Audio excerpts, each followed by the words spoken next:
All right. Are you ready? I'm ready. I'm ready. Let's do it. Okay.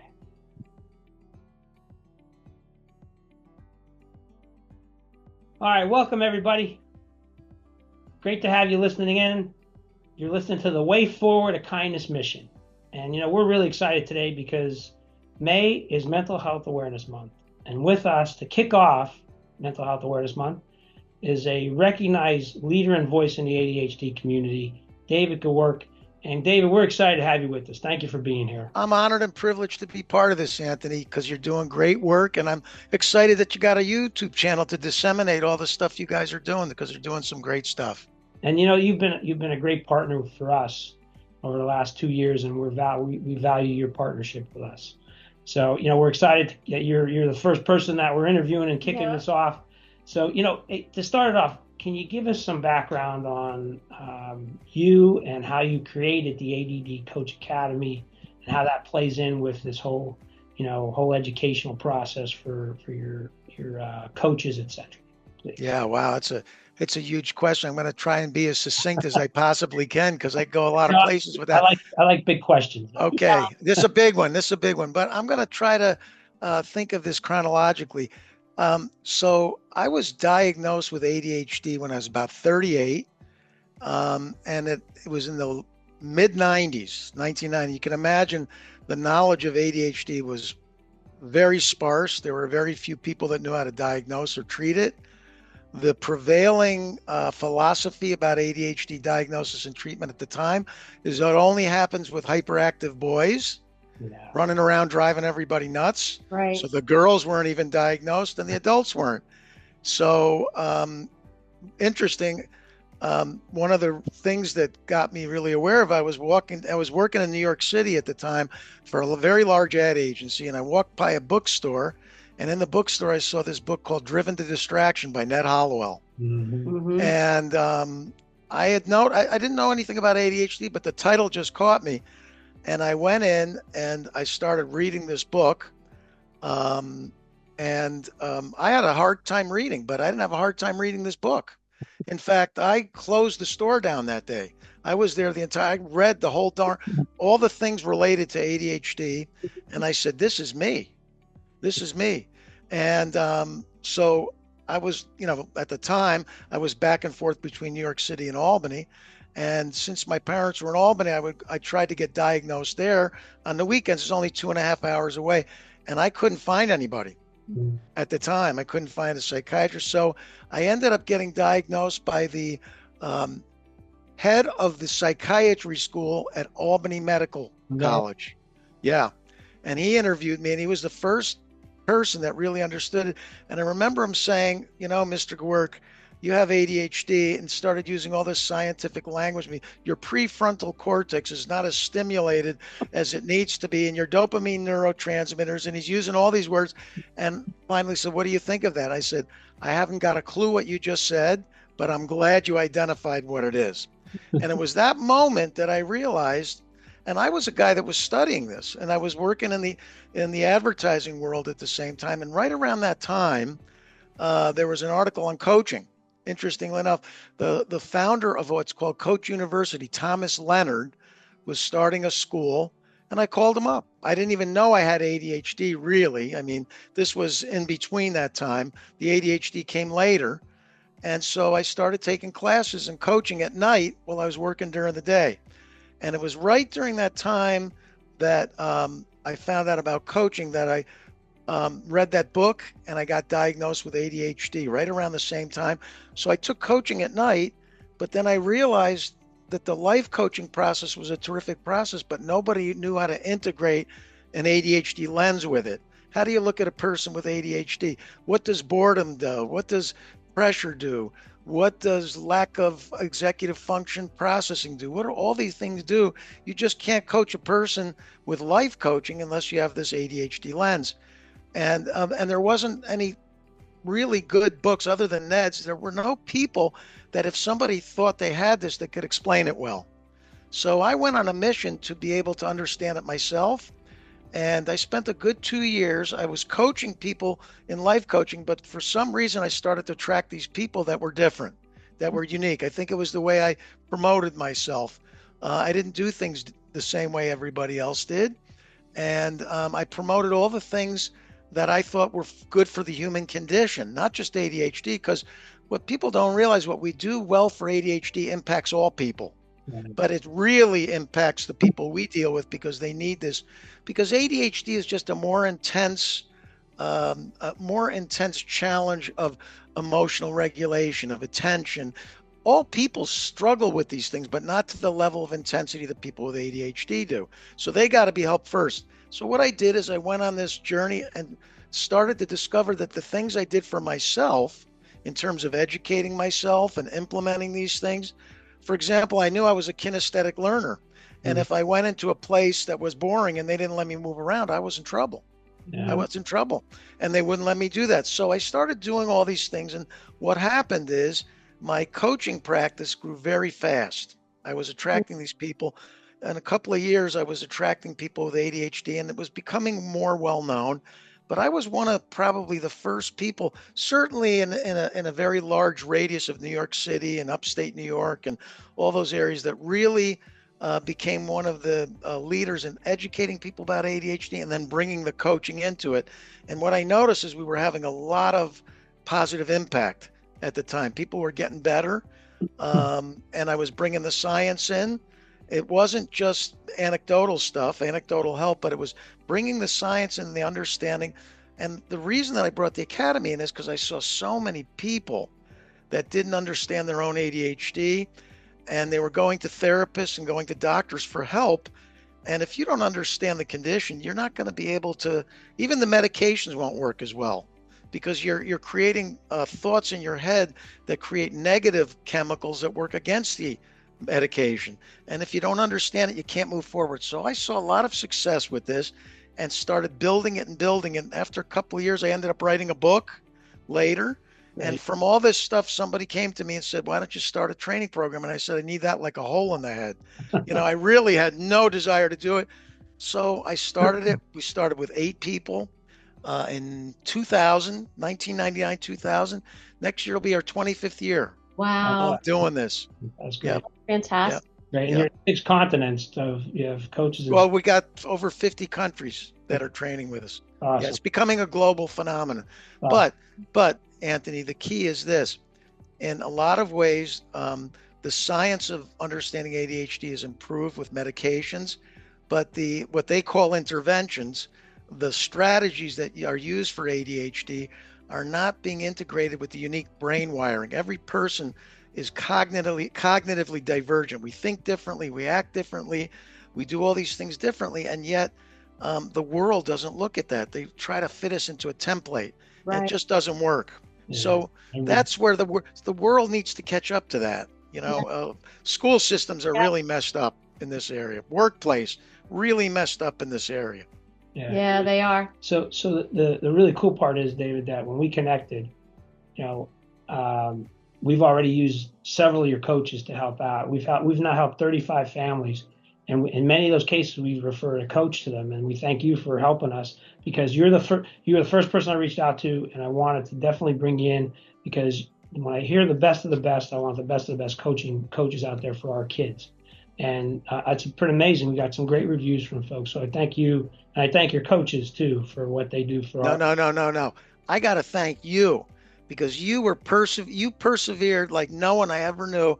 You kept calling, and finally Michelle said to me, you got to call this guy. He sounds so sincere.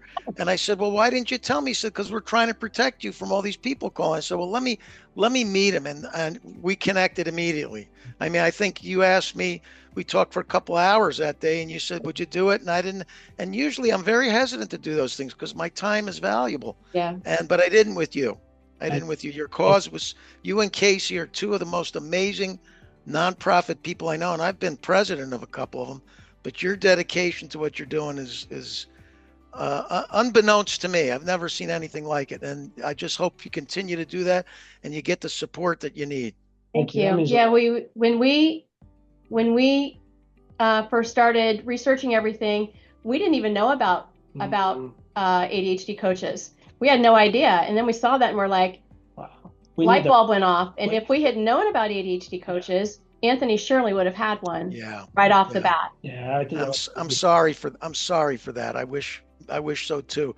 And he sounded like a great kid, a lovely kid, and he's in our hearts. And I know he's with yours, and he's just a great kid. And it's unfortunate that these things happen. And I'm sorry happened to two great people like you, but we're living his legacy. We're living his legacy and expanding it. That's right. We're sharing his kindness, which keeps us going. Yes. Kindness is huge in ADHD coaching too. Huge. So tell us more about that. What is why is kindness so important to the world and to ADHD, people with ADHD? And mental health too. And mental health. Well, so let me break that up into two, because it's a nice question. When you think of mental health, interestingly enough, coaching is not considered part of mental health. It's considered part of self-development. But I consider self-development part of mental health. You can't be mentally healthy unless you allow a human being to grow authentically, the way that they're supposed to grow. And mental health shouldn't be a focus on illness and a focus on symptoms and reacting to them. That should be almost a secondary thing. That mental health should be about mentally developing healthy people, not mentally working with people who are considered sick with pathology. We live too much in a pathological world. So coaching is doing just the opposite. We empower people in a kind way. And when I say kind, we acknowledge wherever there's evidence of something good that they do. Acknowledgement is one of the greatest gifts that we have for telling people what they do best, what their strengths are, character-wise and performance-wise. You can't perform well unless you know what inspires and motivates you. And a kind person is much more trusted than a person that comes in putting pressure on you. That's right. And so that's the first thing. All coaches that want to be successful at the academy are taught you have to receive your clients from a place of compassion. In the word compassion is compass and passion. The direction of your passion has to be to embrace that human being for who they are, not what they've done or haven't done, but who they are and want to do and want to become. And so this whole philosophy is we never judge. We listen to them, and we listen from their vantage point, not from ours. We're curious about them, and we're trying to find out who they are and what they want. And what we find is the negativity bias, the bias that pervades all human beings, is exponentially higher in people with ADHD. They ruminate more. That they, when they go to do something, they think failure. They don't have a context of success and fulfillment in their lives because they've buried all those memories inside of them. They're just buried. There was a statement that there's like 20. By the time a child that has ADHD hits 8 years of age or 9 years of age, they've already heard 20,000 negative comments, more than most people have ever heard. Yes. He's very positive and kind. That's why Anthony's Way, the road to kindness, is all about bringing kindness to everybody. Kindness always wins in our motto. So, and I love the compass. That's really cool. Well, and so think about this. We use metaphors, by the way, because metaphors, people are visual. So we take all this esoteric scientific language out of ADHD, and we listen to these people, and we say, well, what do you know about ADHD? And they know very little. So we begin to share with them. I'll just give you a quick example. We'll use these visual models, and we'll say, how would you feel if I educated you a little bit about ADHD? Not all of ADHD, just the symptoms and challenges that they're facing right now. So somebody might say, I'm procrastinating all the time. I'm not engaged. I get bored really easy and I can't focus. And I said, well, what if I was able to educate you in ways that help you understand, where does that ignition go off for attention? Where does it go off emotionally? Where does it go? And so I explained to them, ADHD is like this. You got to be interested and engaged in something first. And they say, well, how do you know that? And I give them a 9-year research study by Nora Volkow that says, and she quotes, and by the way, most doctors don't even use this information. She quotes, ADHD is a deficit of interest. And she quotes the PET scans that we did of human beings. It's a challenge of motivation and engagement. Yeah. The less thing, and she said that engagement and interest should be part of the nomenclature for the diagnosis of ADHD, and you can't find it anywhere. You can't. So we share that, and boy, you should see their minds go right off. Right. Really? I said, the more interested you are in something, I'll bet you can hyper focus on something. And they're at first, they don't even believe it. So we go through and we have this model, and we use different pieces, visual metaphors, like interest is the fuel tank. And we use a metaphor of a plane, fuel tank for the engine to fly. And the intention is the compass to give you direction. And inhibition is the pause button, which the three of us talked a lot about the pause button, being able to pause and access the brakes. Because if you don't have any brakes on, you're just going to make terrible decisions. So I use that model, and what happens is really cool. Eventually, we give them the language, because they don't have the language to understand ADHD, right? We give them that language, and after a couple of sessions, I say, well, what language would you like to use?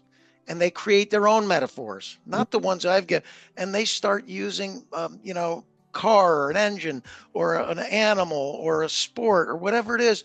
And then we take that language, and that becomes their model. And we can use that. We can say, so tell me, where's your ignition? Well, how's your ignition doing today? Did it go off? Why? What happened? No, I forgot to start off with the things that activate my brain. I started off with the things that are boring and put pressure, because that's what I thought I had to do. Right. Okay. So we get them to that place, and we do it with kindness and compassion, and we develop this very strong trust. And when that trust begins to happen, we start to ask them things like, when was there a time recently when you got to do and be what you wanted to do and who you are? And you would not believe the silence that happens when I ask that question, because they have no idea. It makes me, whether it's a kid or adult, but we let the silence permeate. And some of the responses I get is, I know I have an answer to it, I just can't figure it out right now. Fine. And then we're in the middle of a session, we take the pressure off. They're not thinking about anything else but that question. They're not hearing. 10 minutes later, Dave, I got the answer, after we're talking about something different. So what we do is we take the pressure off of our clients with kindness, because they live with that pressure every day. Or kids that go to school every day. My heart goes, they have it way rougher than we did, way rougher. Well, we can give you example, like if Anthony had done something wrong, right? He already beat himself up so much that we got to the point, hey, come here, it's okay. We couldn't come down on him because he already had beat himself up. Give him a hug and say, look, well, let's try better next time. Let's look at what we did, and let's think about how we, and keeping it very positive. I mean, that's the way we've always done it with all the kids. That's beautiful. So that's beautiful. That's what we do. So that's just the start of it. It's the education. That's critical. And then there's a coaching process that we go through where we're listening to their strengths. We do a whole thing on strength. There's a science to strengths, but there's performance and character strengths. There's positive memory that we anchor. So there's a set structure that we use, but it's very much like a dance.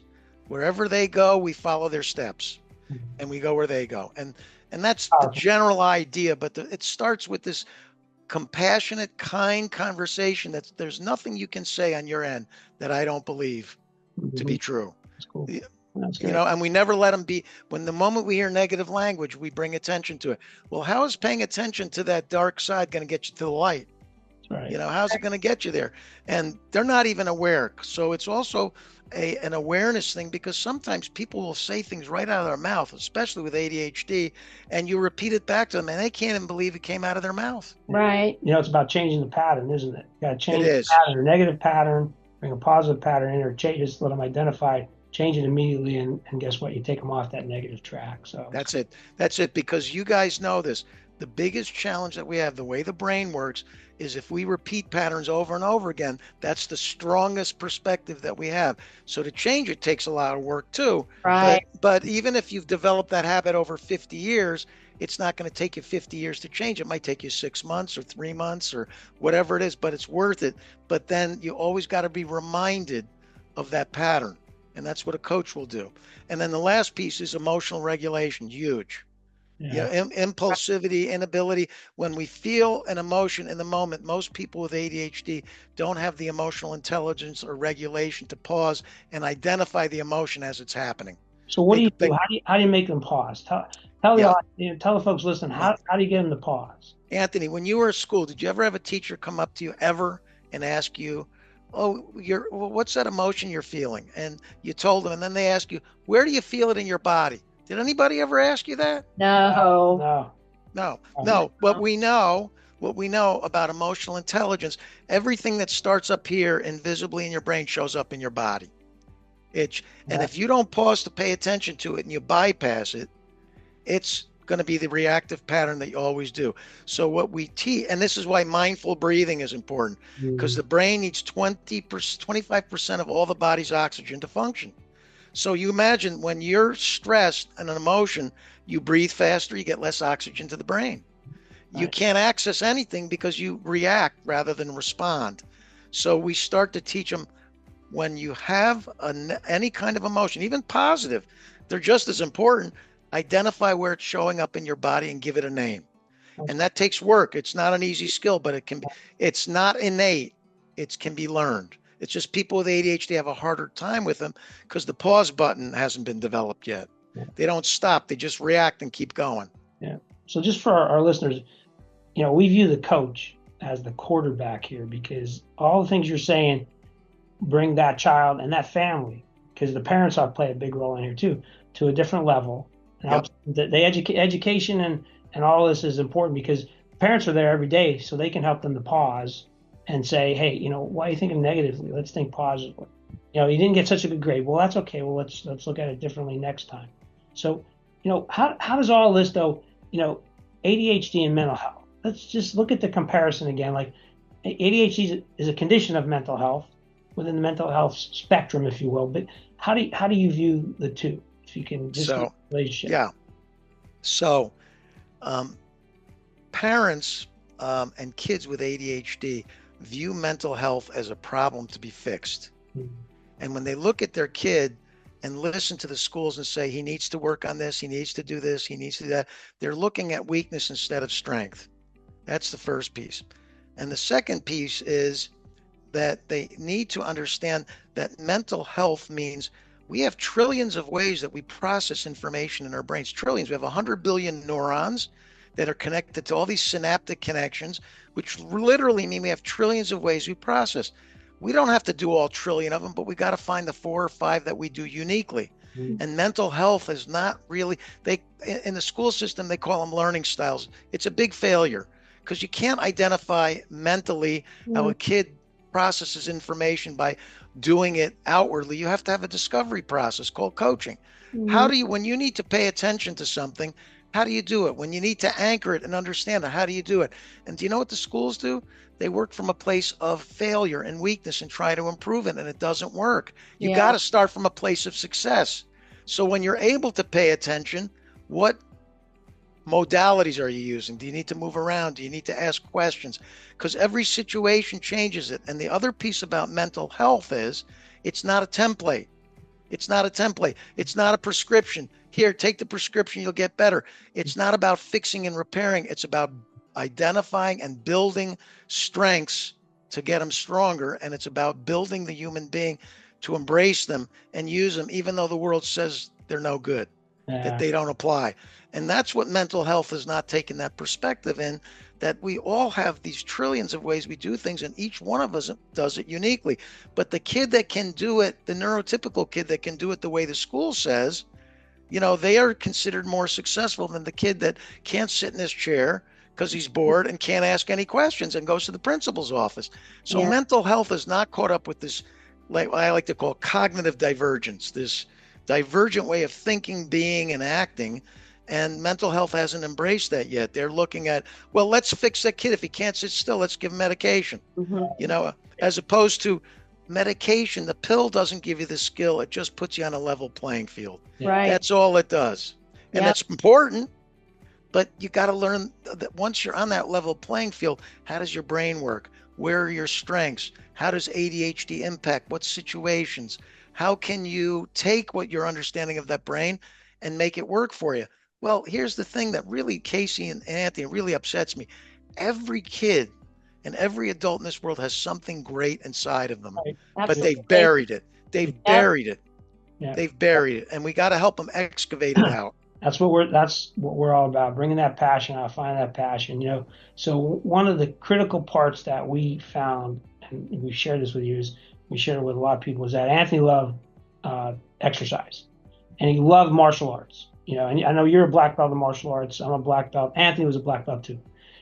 And when what are the other things he loved to do? He loved a lot of things. Didn't he love cars? Cars. Loved cars too. He loved cars. Speed. The speed of cars. Sports. He loved sports. Skateboarding, snowboarding was his real passion. Oh wow, yeah, it's a big one. He just wanted to be. He just wanted to be outside. Soccer. Yeah. We let him try everything that he wanted to try, just so he could find what he what he liked. That's the way. You're great parents. That's what all parents should do. All parents. The beauty of it was that we could see that smile on his face when he did something. Like when he got at 12 years old, he got his black belt in martial arts. Wow. And he was a powerhouse. And he was just so. Tell us about exercise. What does exercise do for the child or even the adult that has ADHD or mental health challenges? How does it help them? Well, I tell every one of my clients, you want to coach with me, you've got to do exercise. And I mean, cool. Exercise, not just in terms of physical, but movement, just getting out and walking every day, just moving, not remaining stationary. You guys know that's the biggest problem with obesity in our country, not just ADHD. It's a huge problem. And so a couple of things. We know from research that it ignites endorphins. It makes you feel better.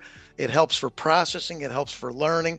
It helps everything. In fact, if I didn't have exercise and playing ball when I was in high school, I would have been in jail or something. I don't know. Seriously, I would have been in trouble. True. I feel the same. True. So, yeah, I would have been in trouble because I didn't have an outlet, and that's what got me through. And here's the other thing. Exercise can be creative. People think it's got to be this boring, mundane thing. I got a woman that's a client of mine. She's in her 60s. She gets on a mini trampoline with weights and puts Motown music on, and she dances on this thing for 30 minutes, and she's lost a ton of weight, and she's doing great. And then she mixes it up. I mean, we get creative. And, isn't it interesting that one of the attributes that shows up for people with ADHD consistently is creativity? Thinking about things in a different way. And exercise should be one of them. As a matter of fact, exercise is the most prescribed and most powerful of the non-medication alternatives. Nothing even close. And in fact, I will tell you, I take medications, that exercise increases the efficacy of my dosage, and I do less medication because of the exercise and don't need it as much. I have a certain dosage level that I do, but it extends the efficacy of the medication. So I could talk about this. I could talk about this all day. But here's the last piece. This is what blows me away. In fact, I have clients that tell me that exercise is one of the sacred rituals that they do before they go on a creative spree. I'll give you an example. All the models and all the content and the book that I wrote and many of the things I wrote came out of my brain after I worked out. After, not before. Yeah, totally agree. My brain gets so clear and so focused that I used to have to carry, before we had this, I used to have to carry this little notebook with me, and I'd write it down. In fact, I'd keep it outside the shower because some of my best ideas came in the shower. And I'd take the damn thing out. It was all wet and soaking wet to write these ideas down, because there's something about exercise that balances the brain, balances the system, so you can think so clearly. And what people with ADHD do, amazing. Anthony, you know this. We've had discussions. We probably drive Casey nuts sometimes. You and I are talking about this, and then we're talking about this guy Joe with the cube, and then we're talking, but we put all the connections together, right? Right. And that's what we do. So exercise needs to be a ritual in everybody's life because it extends life, but it also has some strengths and the creative side that are not utilized at all. Yeah. So one of the big things that I'm going to be helping the kids with is to keep them active. We kept Anthony active, and I'll tell you, he would come home from school, he'd be off his medicine, and we'd go work out. So 3-4 times a week, we'd hit the weights together. That's great. That's a good thing for him, and good thing for me too, because he was my partner. We'd love to work out together, and so but what we could see in him is that he'd be smiling, and he'd say, "Dad, let's talk about cars, man." And then so we talk about his passions too, which cars and motorcycles, which he loved. He loves anything with speed. But so the idea here is that if we can get kids, so how do parents get their kids motivated. Because, you're a coach or helping them with mental health and ADHD, you're helping them to achieve things. But, parents are there 6-7 days a week. How does a parent motivate the child, or even motivate themselves even to do exercise? What are the things that you use? So the things that I found based on neuroscience and based on anecdotal experience, real experience, has been that there are different levels of interest. You can be interested in something temporarily and it goes away. It can become important and then it'll last for long until it's not important anymore. What you really have to get with a kid is get them inspired.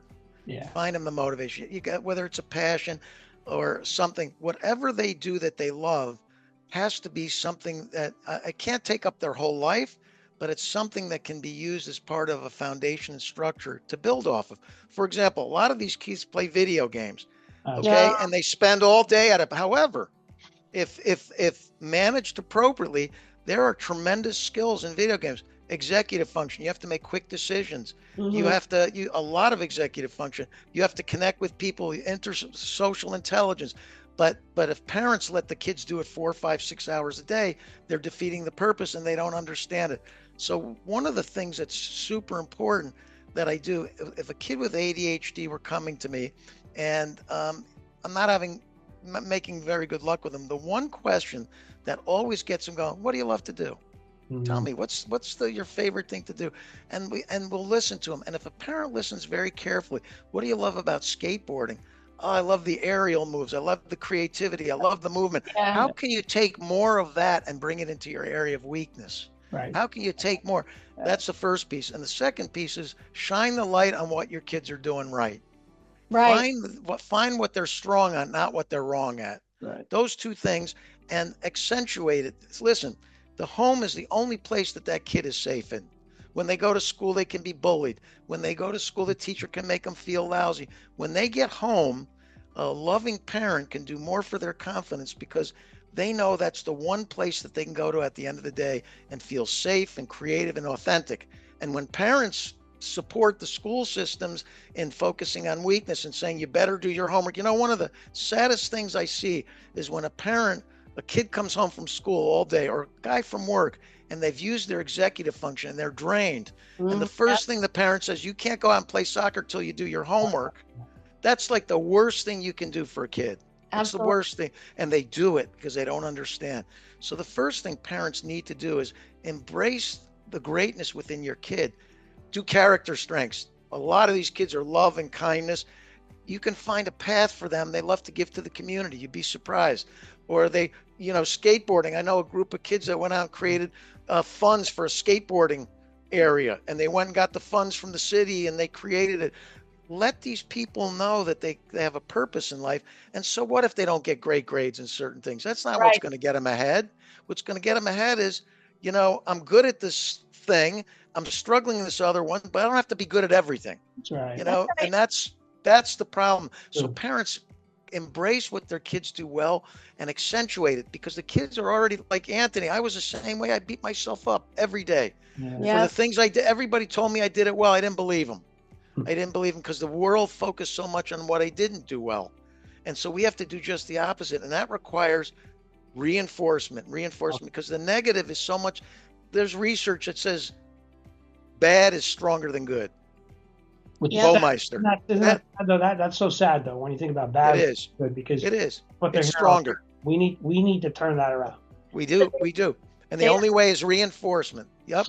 Along those lines, David, there are so many parents who don't want to acknowledge that their children have ADHD, or that there's something that maybe they need to work on.